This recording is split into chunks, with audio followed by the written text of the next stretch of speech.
আচ্ছা দেখ, অডিও ভিডিওটা একবার চেক করে আমাকে জানা ঠিক দেখাচ্ছে কিনা, ঠিক শোনাচ্ছে কিনা। আজকে আমরা পড়বো প্রিজম।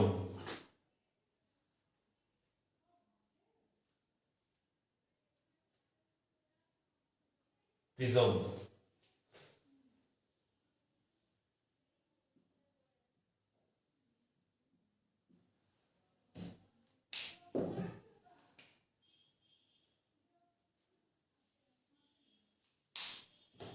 ঠিক আছে, হেডিং কর প্রিজম, তারপরে ওই ছবিটা, যে ছবিটা আমি এঁকে দিয়েছি, যে ছবিটা আঁকা আছে ছবিটা তোমরা দেখে দেখে আঁকো। ছবিটা আঁকা হলে পরে জানাও, আমরা প্রিজমের ছবি অনুযায়ী প্রত্যেকটি অংশ পড়ব।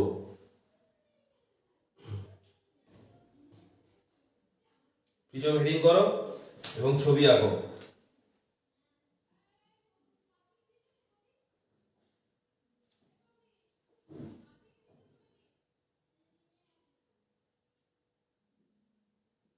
সংজ্ঞা ফার্স্ট পড়বো আমরা প্রিজমের ডেফিনেশন। তবে ছবিটা তার আগে এঁকে নাও সবাই। ছবিটা আঁকা হলে আমাকে কমেন্ট বক্সে জানাও যে আঁকা হয়ে গেছে বলে।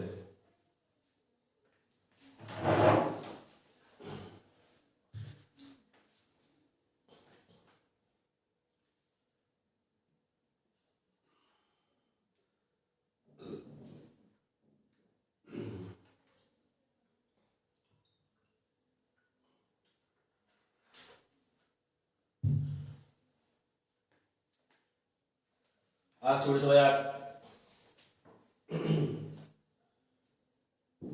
আঁকা হলে আমাকে জানা আঁকা হয়েছে বলে।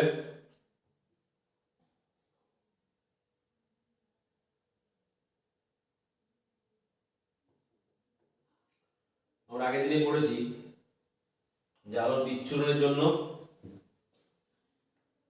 বিচ্ছুরক মাধ্যম হিসাবে প্রিজমকে দরকার। যেমন প্রতিফলনের জন্য প্রতিফলক, প্রতিসরণের জন্য প্রতিসারক, সেরকম আলোর বিচ্ছুরণের জন্য বিচ্ছুরক। আর সেই বিচ্ছুরক হলো একটা প্রিজম। 5টি তল বিশিষ্ট একটি জ্যামিতিক আকৃতি হচ্ছে প্রিজম।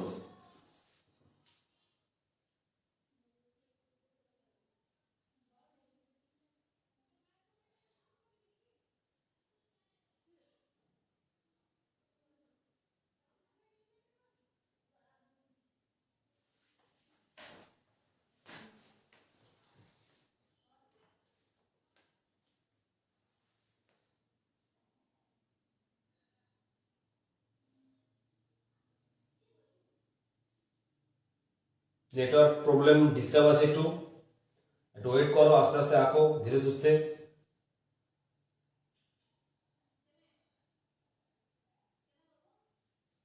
ঠিক হয়ে যাবে এখনই, হ্যাঁ, ধীরে ধীরে আঁক, দেখ ঠিক হয়ে যাবে। একটু ওয়েট করে নেবো নেটওয়ার্ক ঠিক হওয়া পর্যন্ত।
নেটওয়ার্ক ডিস্টার্ব আছে একটু।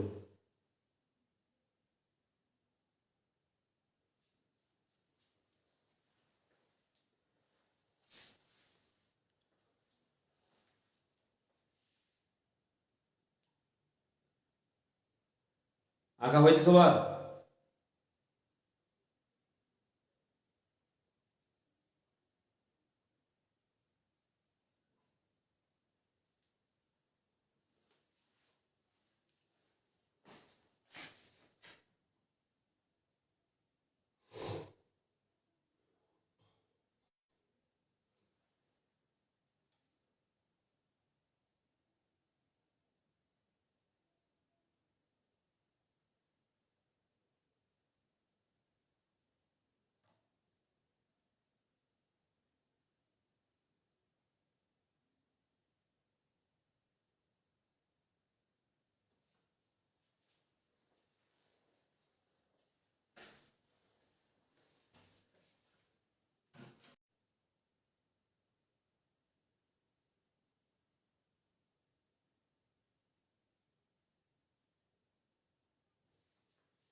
বেশ রে, ডিস্টার্ব হচ্ছে নেটটা তো।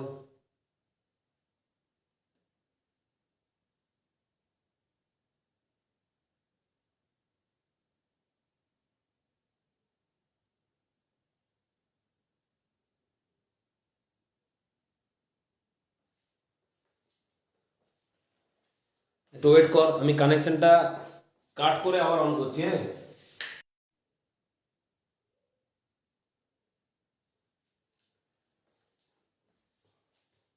দেখ ঠিক হয়েছে এবার।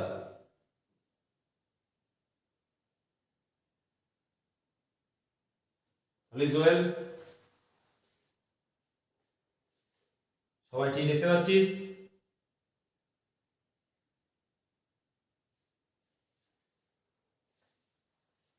আশা করি দেখা যাচ্ছে এবার, আর কোনো সমস্যা নেই।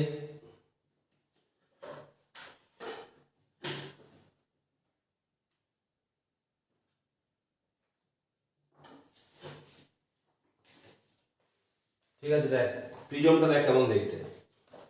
প্রিজম হচ্ছে এই আকৃতিটা, এই আকৃতিটা হচ্ছে প্রিজম। কিরকম বলতো? দেখ ভালো করে বুঝে নে একবার প্রথমবারে। একটা প্রতিসারক তল থাকবে। কি থাকবে? একটা প্রতিসারক তল।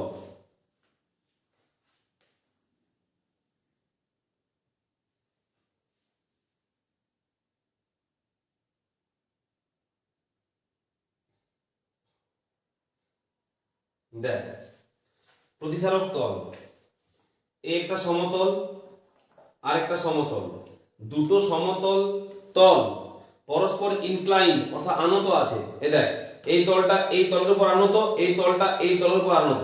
আনত মানে কোন দেওয়ালে সিঁড়ি কাঠ লাগালি, সিঁড়ি লাগালি, মই লাগালি, ওটা হচ্ছে আনত। এই তলটা আনত আছে এই তলের উপর, আবার এই তলটা আনত আছে এই তলের উপর। এই দুটো তলকে বলা হচ্ছে প্রতিসারক তল। এছাড়াও আছে দুটো পার্শ্ব তল। এই যে ত্রিভুজাকৃতির যে তলটা, এটা হচ্ছে পার্শ্ব তল, এটা একটা এবং এটা আরেকটা। আর নিচে যে আয়তক্ষেত্রাকার তল, এটা হচ্ছে ভূমি বা বেস। আর এই দুটো সমতল যে সহারে মিলিত হয়েছে তাকে বলা হচ্ছে প্রান্ত রেখা, তাকে বলা হচ্ছে প্রান্ত রেখা। তাহলে এই হচ্ছে প্রিজমের মোট পাঁচটা তল, 1 2 3 4 আর নিচের তল 5। এই পাঁচটা তলকে ভিন্ন ভিন্ন নামে ডাকা হয়, সেই নামগুলো জানবো এবং তাদের সংজ্ঞা আমরা জানবো কাকে বলছে। প্রিজম হচ্ছে এটা কাঁচের এরকম দেখতে, এটা সলিড কাঁচ ধর। হ্যাঁ, এই একটি তল, এখানে আলো পড়বে, এই তল দিয়ে বেরিয়ে যাবে, অথবা এখানে আলো পড়বে, এই তল দিয়ে বেরিয়ে যাবে। এটা হচ্ছে একটা প্রিজম, যেটা আমরা বোর্ডে এঁকেছি। সংজ্ঞা লিখবো প্রথমে। দেখো, পরস্পরের সঙ্গে আনত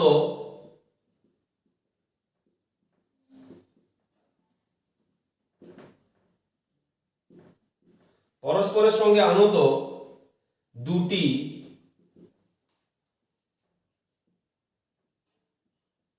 দুটি সমতল দ্বারা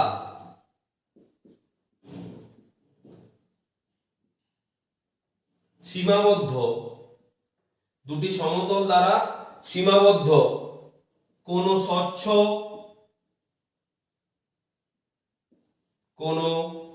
স্বচ্ছ মাধ্যমের অংশ বিশেষকে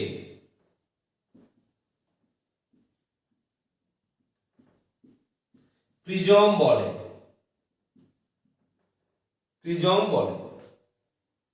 নাম লিখবো আমরা প্রিজমটা। দেখ, আমরা নামটা শুরু করবো ডি থেকে। D E, D E, F F, G G, H H, K K. এটা হচ্ছে আমাদের প্রিজম। কি কি নাম পেলাম? D E F G H K. এটা হচ্ছে একটা প্রিজম, ঠিক আছে? এটা একটা ধার, এটা একটা ধার, এটা ভূমি, এটা পার্শ্বতল, আর এটা একটা পার্শ্বতল। আমরা নাম দিয়ে দিয়ে বলবো যখন সংজ্ঞা লিখবো। তো এটা হচ্ছে প্রিজম। পার্শ্বতল দুটো নাম লিখে দিচ্ছি, দেখো। হলো একটি প্রিজম, এটি পার্শ্বতলগুলো দেখ, দুটো পার্শ্বতল ডি ই এইচ কে। বুঝা গেল কি বললাম? লেখো ডি ই এইচ কে ও ডি এফ জি কে। ডি এফ জি কে, ডি এফ জি কে হলো বা এটি, এই দুটি সমতল দুটি দ্বারা সীমাবদ্ধ।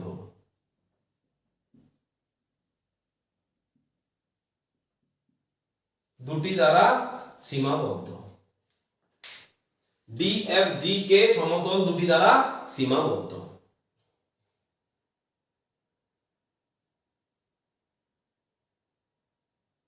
বল, প্রিজমের সংজ্ঞা লিখা এবং বোঝা দুটো হয়ে যাওয়ার পরে কিন্তু ডান করবি। পুরো প্রিজমের নাম লিখে দিয়েছি এবং যে দুটো সমতল দ্বারা প্রিজম গঠিত হয়েছে সে দুটো সমতল তলের নামও লিখে দিয়েছি। পুরো প্রিজমটির নাম হচ্ছে ডিইএফ জি এইচ কে, আর সমতল দুটোর নাম হচ্ছে ডিইএইচ কে আর হচ্ছে ডিএফ জি কে। দেখে নাও ছবি অনুযায়ী ডিইএইচ কে কোনটা আর ডিএফ জি কে কোনটা। দুটো তল দুই দিকে আছে।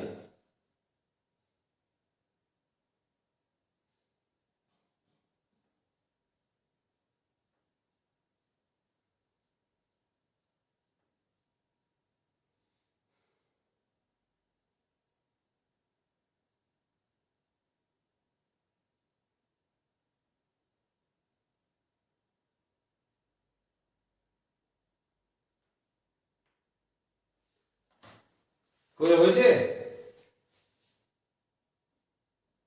হয়ে গেলে কমেন্ট করবি।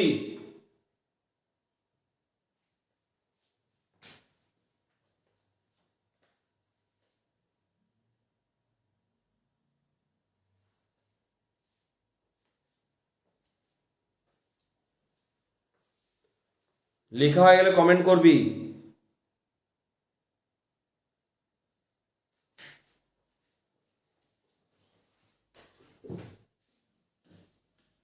দু নম্বর পয়েন্ট করে লেখো প্রতিসারক তল।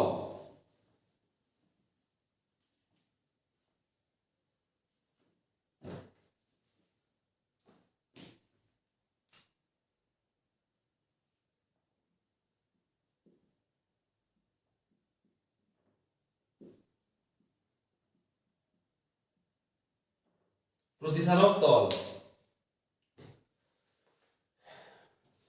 এই যে দুটো তল, যে দুটো তল পরস্পরের সাথে আনত, তাহলে পরস্পরের সাথে আনত দুটি তলকে বলবো আমরা প্রতিসারক তল। লেখো পরস্পরের সঙ্গে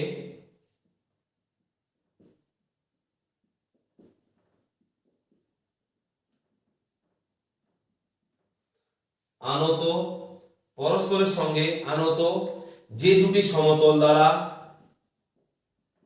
যে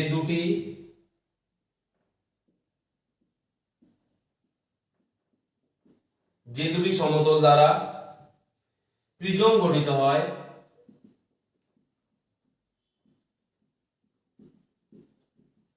প্রিজম গঠিত হয় তাদের প্রতিসারক তল বলে।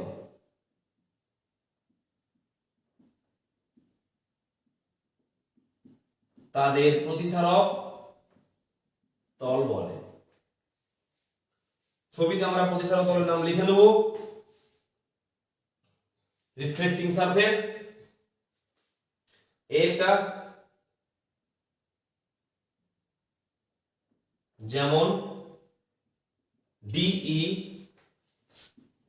এইচ কে ও ডিএফ জি কে। চিত্র অনুযায়ী, সবসময় আমরা চিত্র অনুযায়ী নাম লিখে নেব।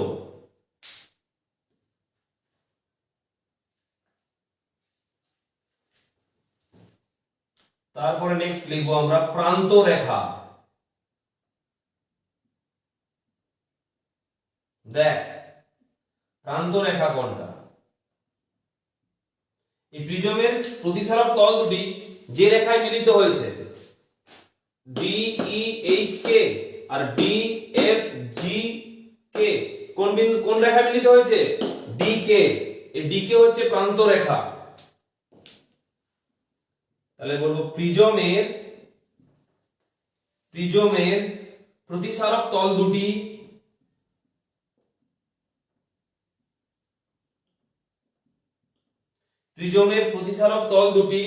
যে সরল রেখায়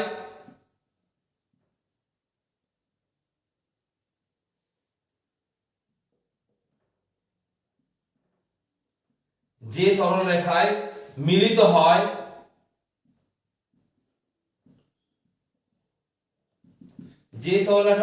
হয়, তাকে প্রিজমের প্রান্ত রেখা বলে।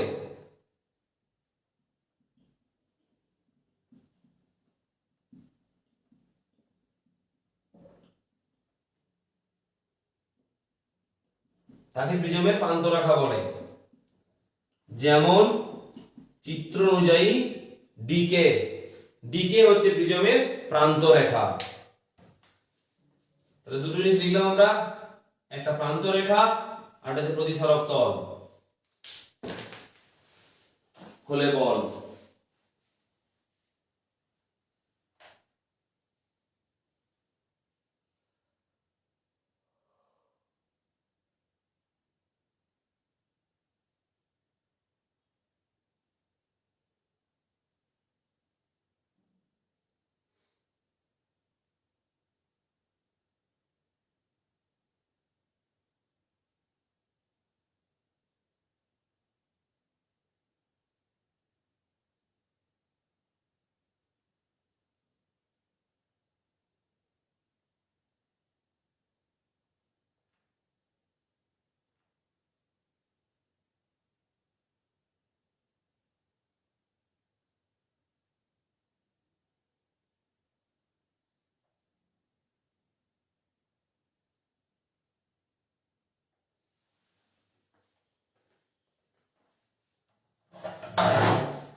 হয়েছে?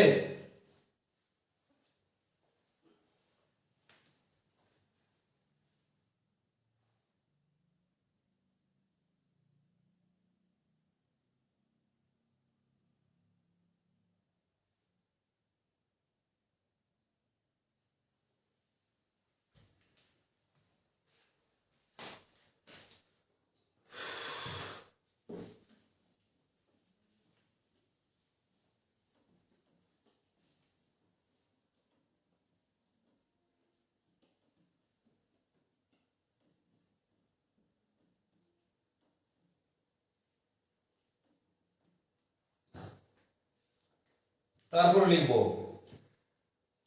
প্রতিসারক কোণ।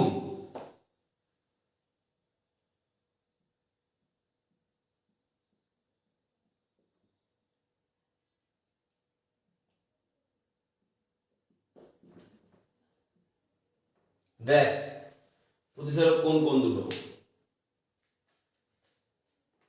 দেখ EDF, এইটা হচ্ছে প্রিজমের প্রতিসারক কোণ। লিখো প্রিজমের প্রতিসারক তল দুটি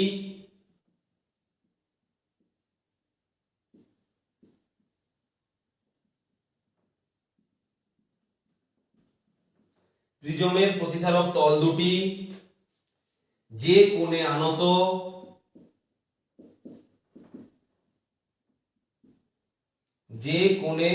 আনত থাকে সেই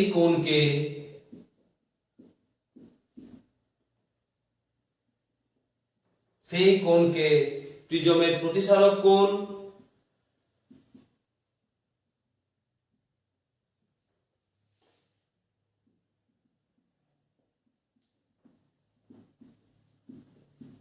বলে। যেমন কোণ EDF,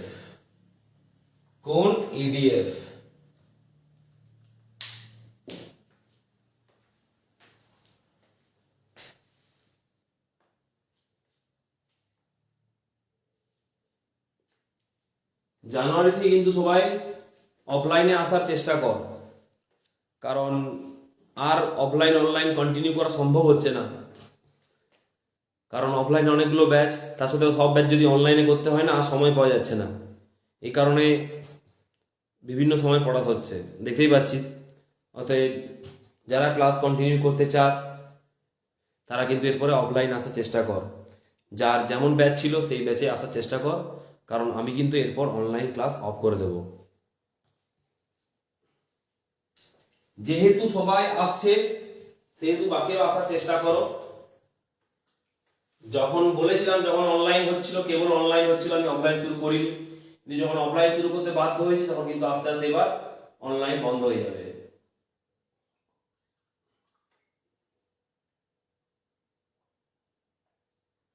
কারণ এরপরে পরীক্ষা শুরু হবে, তোদের নেক্সট ডে মানে আজ শুক্রবার, পরের শুক্রবার পর্যায় সারণীর পরীক্ষা নেব। আজ শুক্রবার, পরের শুক্রবার কিন্তু পর্যায় সারণীর পরীক্ষা হবে, মনে থাকে যেন।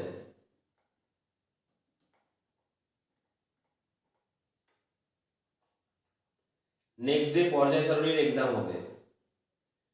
মনে রাখি পর্যায় সারণী থেকে 15টি নাম্বার আছে, অতএব খুব ভালো করে রেডি করো পরীক্ষার জন্য। আর ঘরে বসে পরীক্ষা দিলে হবে না, আমার কাছে এসে বসে পরীক্ষা দিতে হবে, কারণ অফলাইন ব্যাচে এসে পরীক্ষা দিলে কিন্তু খাতা আমি চেক করব, ঘরে বসে পরীক্ষা আমি খাতা চেক করতে পারবো না। তোমরা দিতে পারো ঘরে বসে পরীক্ষা, আমার আপত্তি নেই, কিন্তু তাদের খাতা আমি চেক করতে পারবো না, কারণ পরীক্ষা আমার সামনে বসে দিতে হবে, সেই খাতাগুলো আমি কিন্তু চেক করব। অতএব এরপর থেকে পরীক্ষা শুরু হবে, যেহেতু রিভিশন স্টার্ট হবে, প্র্যাকটিস শুরু হবে, পড়ানো প্রায় শেষের মুখে, সেই কারণে বলছি যে তোমরা এরপর অফলাইন আসার চেষ্টা করো, কারণ আমার পক্ষে আর সম্ভব হচ্ছে না অনলাইন পড়ানো, বিশ্বাস কর, আর পাচ্ছি না অনলাইন পড়াতে, কারণ দীর্ঘদিন হলো। তারপরে কেবলমাত্র অফলাইন অনলাইন ছিল, ঠিক ছিল, যখন অনলাইন অফলাইন দুটো হয়ে গেছে না, তখন আর বাগানো যাচ্ছে না, কারণ তোদেরই ধর অফলাইনে 3টে ব্যাচ, তার সাথে আবার অনলাইন একটা ব্যাচ, নতুন 10-এর আবার তিনটে অফলাইন ব্যাচ, তোদের একটা অনলাইন ব্যাচ, ওদের 9-এর ব্যাচ, 11-এর ব্যাচ অফলাইন অনলাইন, 12-এর ব্যাচ অফলাইন অনলাইন, এত তো করা সম্ভব নয় ধর। সেই কারণে হয় অফলাইন কিংবা অনলাইন, তো যেহেতু বেশিরভাগ জন অফলাইনে আসছে, তো বাকিদেরকে অফলাইনে আসতে হবে এরপর। আর যদি কারো অফলাইনে আসতে সমস্যা থাকে, আসছে, তারা আসার দরকার নেই, জোর করছি না আমি কাউকে, কিন্তু চিন্তা ভাবনা করে আসবে।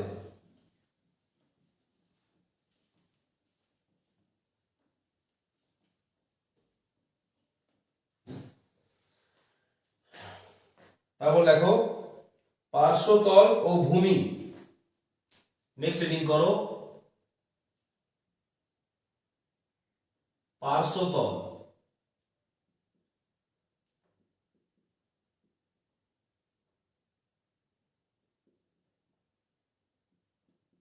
পার্শ্বতল ও ভূমি।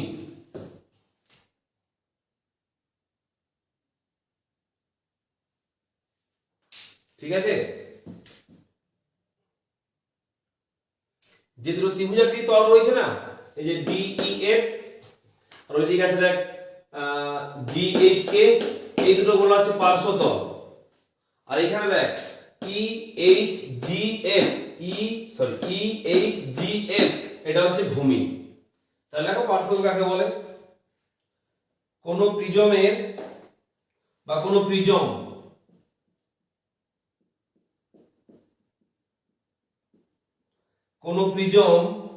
সাধারণত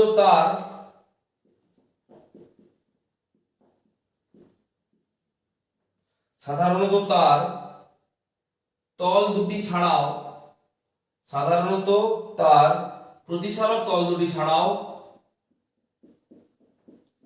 প্রতিসারক তল দুটি ছাড়াও আরো তিনটি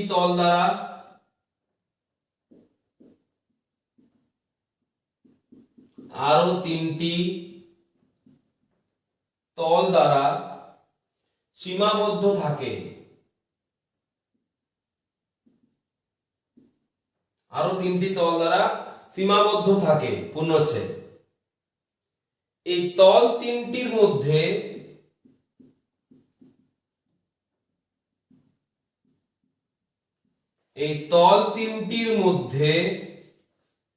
দুটি তল ত্রিভুজাকৃতি।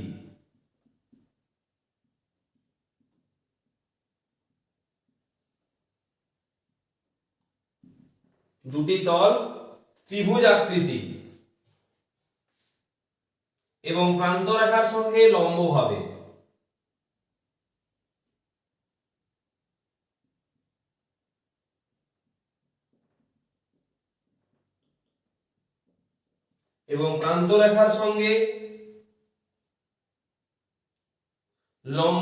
থাকে।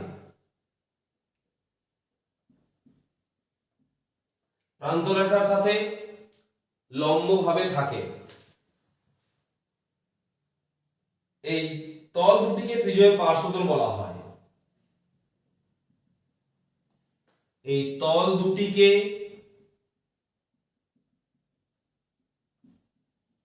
প্রিজমের পার্শ্বতল বলা হয়।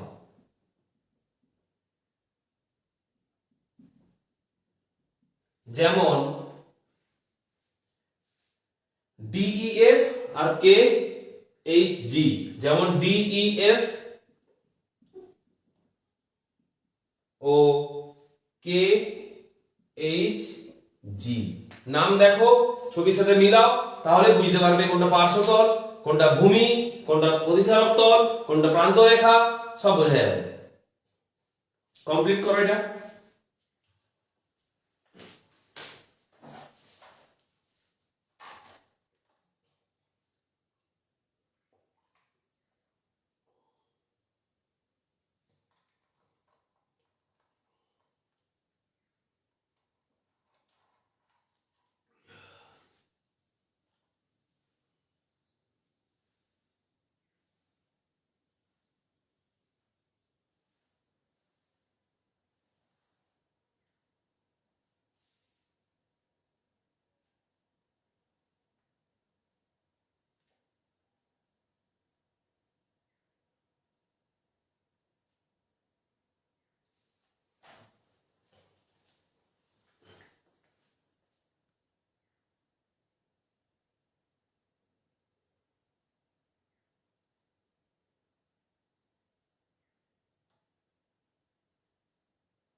সৌম্যজিৎ ব্যানার্জি, কি বললি বুঝতে পারলাম না। কোথাও প্রিজম কোথাও দুবার লেখা হয়ে গেছিল, হতে পারে, ঠিক করে নিবি। হ্যাঁ, তবে লেখা হয়েছে এটা। এরপর এর সাথে এই প্যারাটা চেঞ্জ করে ভূমিটা লিখবো।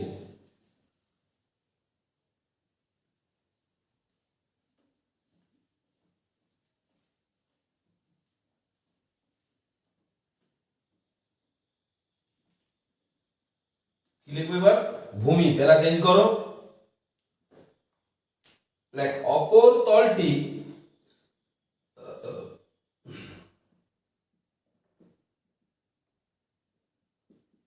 অপর তলটি প্রতিসারক তল দুটির সঙ্গে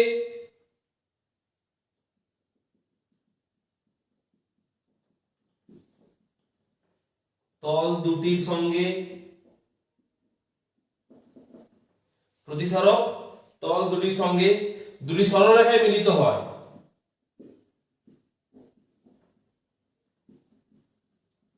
দুটি সরলরেখায় মিলিত হয়। পূর্ণচ্ছেদ।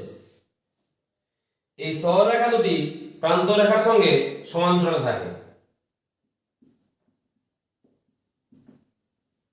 এই সরলরেখা দুটি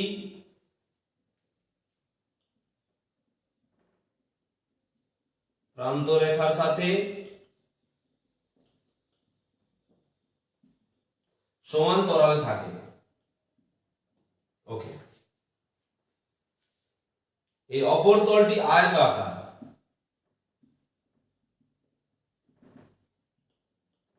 এই অপর তলটি আয়তাকার,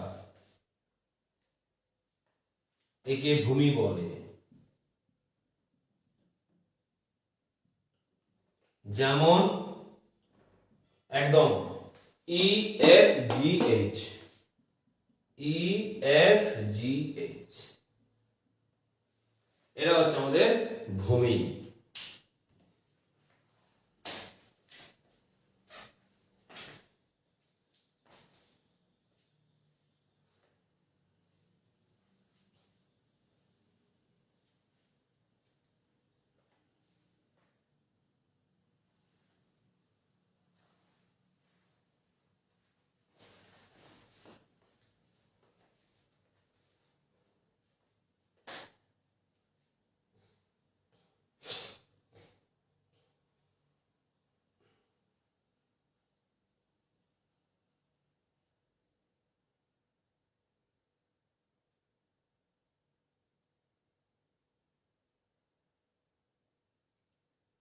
কি রে হলো?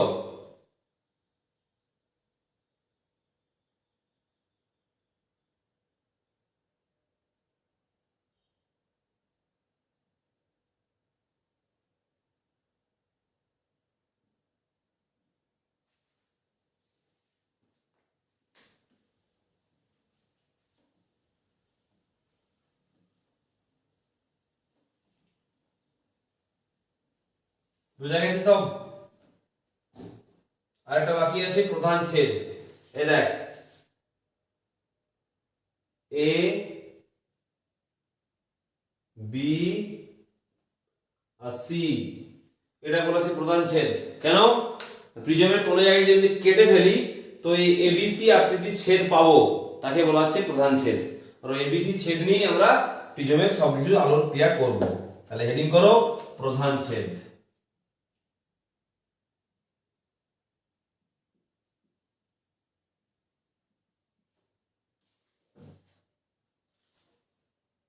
প্রধান ছেদ।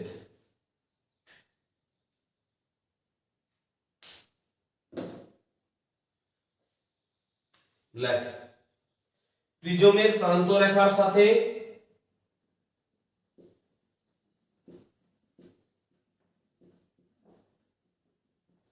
প্রিজমের প্রান্ত রেখার সাথে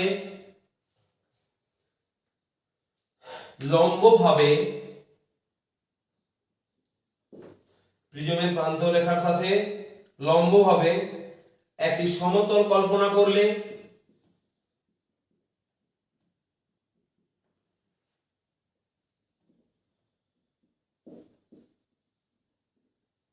একটি সমতল কল্পনা করলে ওই তলে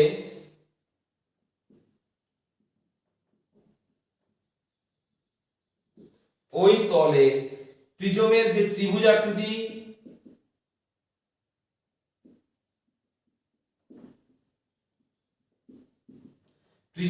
ত্রিভুজাকৃতি ছেদ পাওয়া যায়,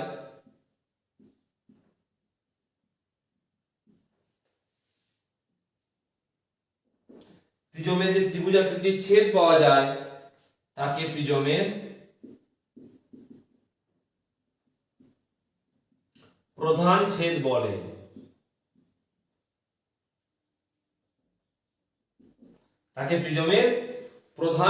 বলে।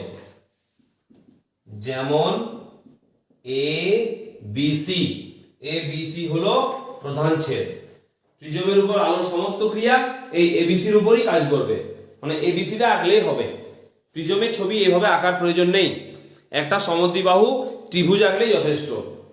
যেটা আমরা আলোর বিচ্ছুরণের ক্ষেত্রে প্রিজমটা এঁকেছিলাম, কি এঁকেছিলাম? ওখানে একটি ত্রিভুজ এঁকেছিলাম।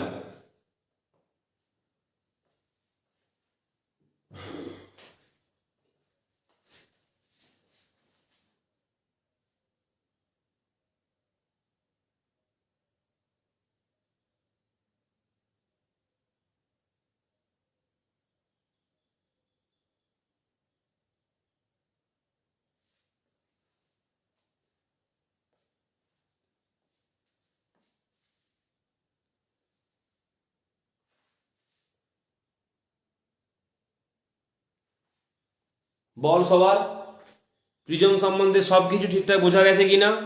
যদি গেছে তাহলে ডান কর, আমি প্রিজমের উপর আলোর ক্রিয়ায় চলে যাব।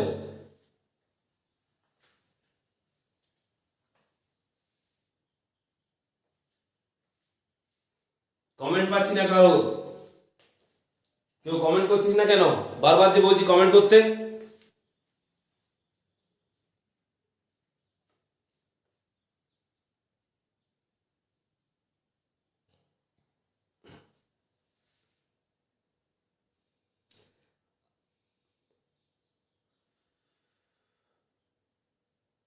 আচ্ছা, তোদের মধ্যে এরপর থেকে কারা কারা অফলাইনে আসতে পারবি মেসেজ করে জানা আমাকে। আমি জানতে চাই যে এরপর তোরা কারা কারা অফলাইনে আসতে পারবি আর কারা কারা অফলাইনে আসতে একদম পারবি না কোনোভাবে। যারা অফলাইনে আসতে পারবি এরপর থেকে তারা আমাকে একটু কমেন্টে মেসেজ করে জানা যে আমি পারবো কি আমি পারবো না। দেখি কে কে পারছে কে কে পারবে না।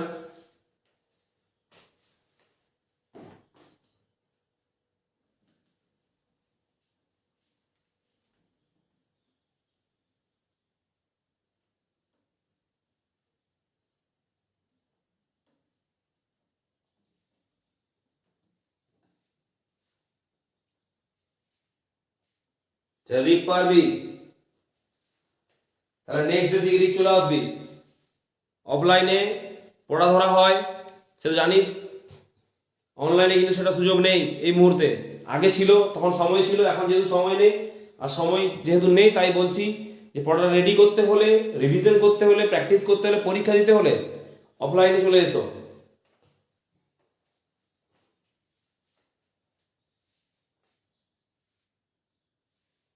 যারা যারা বলছো যেতে পারবো বা যাবো তারা কিন্তু পরের দিন থেকে চলে এসো। সেরকম হলে আমি কিন্তু পরের দিন থেকে অনলাইনটা বন্ধ করে দেবো। যদি দেখি বেশিরভাগ জন পরের দিনেই অফলাইনে আসতে পারছিস তাহলে কিন্তু অনলাইন বন্ধ হয়ে যাবে। যারা যারা পারবি তারা দেরি না করে চলে আয়। নেক্সট হেডিং কর প্রিজমের প্রধান ছেদ বরাবর আলোর প্রতিসরণ। নেক্সট হেডিং করো প্রিজমের প্রধান ছেদ বরাবর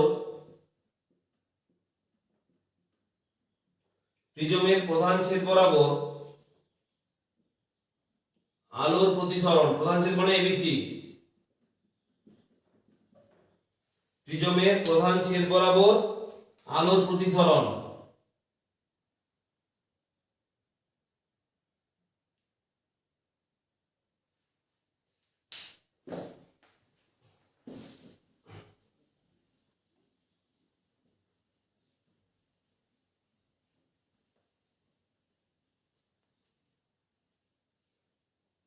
দেখো আমি একটা প্রধান ছেদ আঁকছি প্রিজমের, হ্যাঁ আমি ছবিটা আগে এঁকে নিই, তারপর তোর আঁকবি।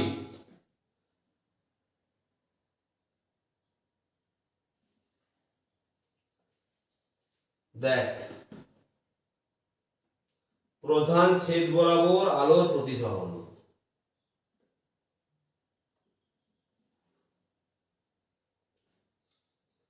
এটা একটা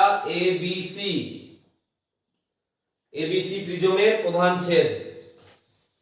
আমি এর উপর আলো রশ্মি পাঠাচ্ছি।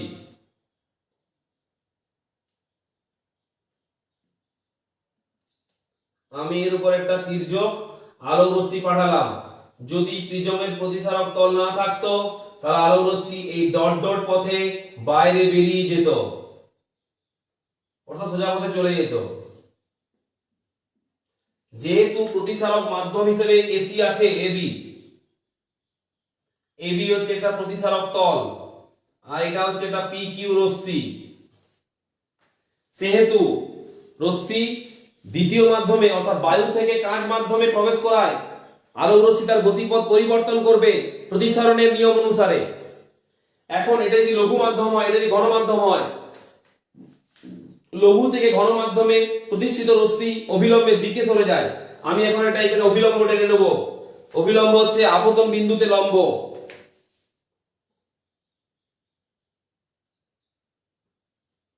অভিলম্ব হচ্ছে আপতন বিন্দুতে লম্ব।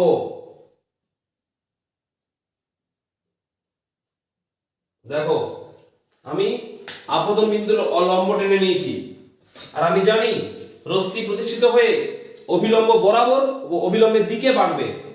পি কিউ এম এই পথে যাওয়ার কথা ছিল, কিন্তু এই পথে পি কিউ রশ্মি যাবে না, পি কিউ রশ্মি অভিলম্বের দিকে বেঁকে যাবে।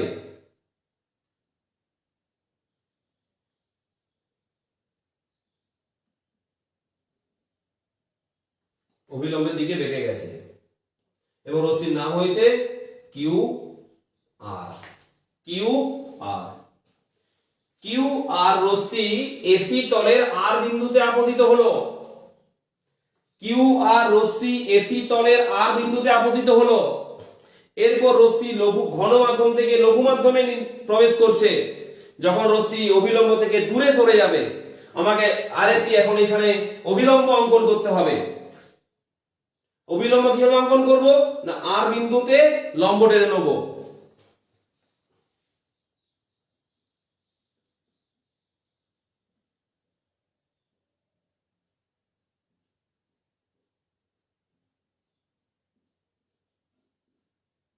এই আর বিন্দুতে লম্ব হচ্ছে অভিলম্ব।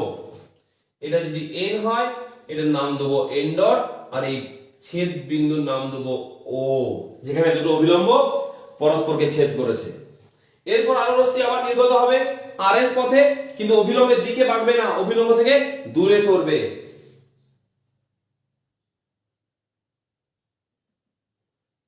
আর এই আর এস কে যদি বর্ধিত করি, এই বর্ধিত আর এস যে বিন্দুতে ছেদ করেছে তার নাম দেবো টি, আর এর নাম দেবো আর এস। ভালো করে দেখো, পি কিউ যে বরাবর সেটা হচ্ছে আপতিত রশ্মির দিক, আর আর এস যে বরাবর সেটা হচ্ছে প্রতিষ্ঠিত রশ্মির দিক। আপতিত রশ্মির দিক আর প্রতিষ্ঠিত রশ্মির দিকের মধ্যবর্তী যে কোণ তাকে বলা হয় চ্যুতি কোণ, অর্থাৎ ডেল্টা। এই চ্যুতি কোণের মান আমি এখান থেকে নির্ণয় করতে হবে। যেহেতু রশ্মিগুলো সোজা পথে কি মিলিত হয়নি, তাই আমি পিছন দিকে আর এস কে বর্ধিত করে নিয়েছি। আর এস এর বর্ধিত অংশ পি কিউ যে পথে যাওয়ার কথা ছিল সেই পথকে টি বিন্দুতে ছেদ করেছে, তাই ওখানে এমটিএস বা এমটিআর যে কোণটা উৎপন্ন হয়েছে ওটা হচ্ছে এই ক্ষেত্রে, ওই কোণটি হচ্ছে এই ক্ষেত্রে চ্যুতি কোণ। আমরা এই চ্যুতি কোণের মান নির্ণয় করব।